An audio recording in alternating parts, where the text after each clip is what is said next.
What's up YouTube, Andre here guys, back with another video. Now I know I haven't made a video in a very long time. Probably this time last year is when I uploaded my last video. I just had a lot of things going on in my life which had to take priority. However, I'm super excited to be back. Today it's all about the Sony Xperia 1, which I took delivery of this phone this morning. To give you a little bit of background, I haven't actually held this phone in my hand. I didn't go into store to see it. I just decided to order it. The specs look amazing. The design is very different to what everyone else is doing out there. So yeah, I wanted to share this with you guys. Let's get straight into it. So here it is guys, my new daily driver, the Sony Xperia 1. In terms of the box, it just says Xperia 1 on the sides, and then on the back it gives you a little bit more information about the sort of specs that's within the phone. So you've got a triple 12 megapixel camera, 8 megapixel selfie camera, a crazy 4K HDR OLED display, 3300 milliamp hour battery. I wasn't too excited about that. I was hoping for it to be a little bit bigger. However, not the biggest issue in the world.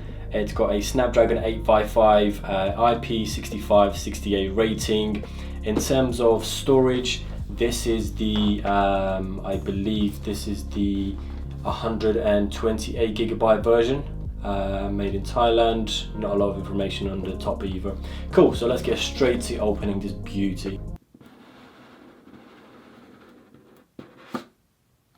Okay, so right, let's take this off as well. Wow, that looks phenomenal. It'll be interesting to see what this phone is like as a daily driver. But those three cameras, I really love the layout with what Sony have decided to do in terms of having them in the middle and one after the other in a row. Right, let's remove this as well. Just on the side here.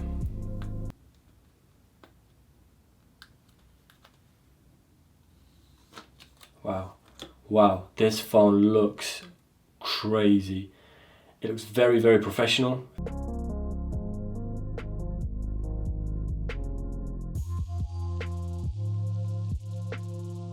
On the sides, we don't have a lot going on. So on the left hand side, there's literally no buttons whatsoever. On the front, we have the earpiece and the selfie camera. At the bottom, there is no buttons, which is to be expected. And then on the end of the phone, we have a USB Type-C, a microphone in the corner here, don't know if you guys can make that out, and then a sort of speaker at the top. Now on the right hand side of the phone, there's a lot going on. So we have the Fingerprint Scanner, we have the volume up and volume down buttons, we have a power button here, just below the Fingerprint Scanner, and we also have a dedicated camera button. You don't get to see these often nowadays on phones. I don't think anyone else sort of does that apart from Sony, which is great for people that have sort of camera enthusiasts.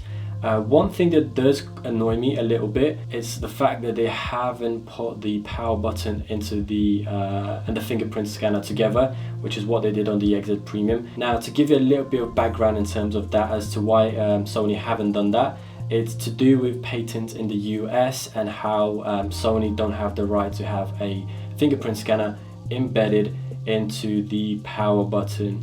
The XZ Premium was a phenomenal design in terms of that, which I really liked. However, it will be very interesting to see how what it is like to use essentially having the power button just below the fingerprint scanner. One interesting thing would be is whether you can just place your thumb on top of it and the phone sort of unlocks straight away rather than having to press the power button and then the fingerprint scanner. But we'll get to see that in a little bit, guys. So this is the phone. In all honesty, I think Sony have definitely got this one right. It looks different when you hold it in your hand. People that are going to be looking at it are going to be noticing that it's something different on the market, you know, that you're holding a different phone other than a Samsung, Huawei, OnePlus, iPhone, which if you put a case on all those phones, they all pretty much look the same. But with this having a different sort of aspect ratio, it will be definitely an eye catcher.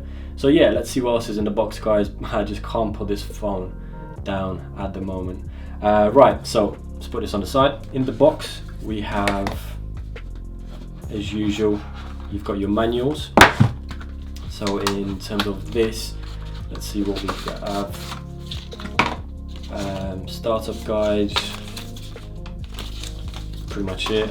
Right, back to the box. You have a ridiculous 18 watt fast charger, which will be very interesting to test this out. It's also very interesting to see that it's a USB Type-C to a USB Type-C connector.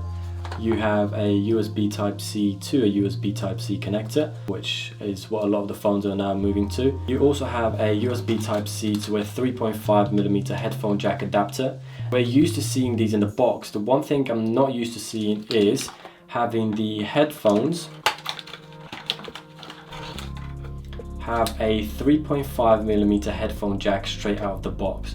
So you have to use the adapter together straight away. It's interesting to see that because most phones now include a pair of headphones in the box that have a USB connector, USB Type-C connector on the end of it, so you don't have to use the adapter, even though they do give you an adapter. So that is interesting. The one thing that I've never really liked from Sony is the way they wrap their headphones and all the accessories. This flimsy plastic just doesn't seem very high end or premium at all. It seems sort of like I've just paid £300 or £200 for a phone, rather than saying that I've actually just paid £850 for the latest Sony flagship device. But that's a very minute thing, guys, which isn't really going to affect me once I've sort of unwrapped these. Right, so let's put these away. Headphones go there. You have the USB Type-C adapter, the USB and the power plug. Right, let's put that there. Get rid of all this stuff. Let's grab the phone and let's turn this bad boy on. Now, in terms of the design, like I said, this phone looks ridiculous. I'm really impressed with it. It's different, and I really do like the new design language. With the XZ Premium, they had the sort of curved back, which was made to sort of sit better in your hand, but I do like this. It's a little bit more flush. It's not as noticeable that it's curved, and it just looks crazy good. I'm really looking forward to having 128GB of storage with this phone, and I really want to see how the 6GB of RAM performs.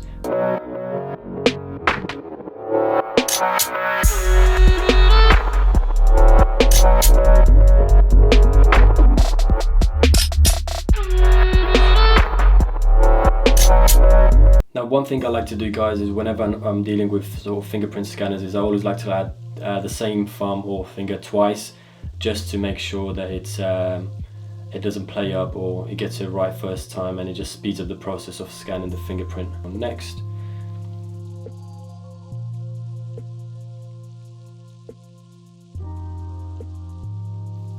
And finish. Wow, okay, cool. So this is what the welcome screen is like. We have a whole bunch of apps here at the bottom. We have the Cinema Pro, which I guess is what Sony are trying to push. We have the Game Enhancer, a 21:9 multi-window, Play Store. We have a bunch of Google apps here. Right, the first thing I would like to do is just to get rid of this search bar at the bottom. Now, how do I do that? So press and hold, nothing coming up. Doing a whole bunch of updating and stuff. But how do I get rid of that? Home screen settings, show Google apps, that's fine. Show quick search box, is that it? Oh, perfect, brilliant. So that's how you do it, guys. You have to go into the home screen settings. Right, let's try the first thing out is the camera. Let's try the camera, see what that's like. Save locations, no, not for now. Smart launch, skip.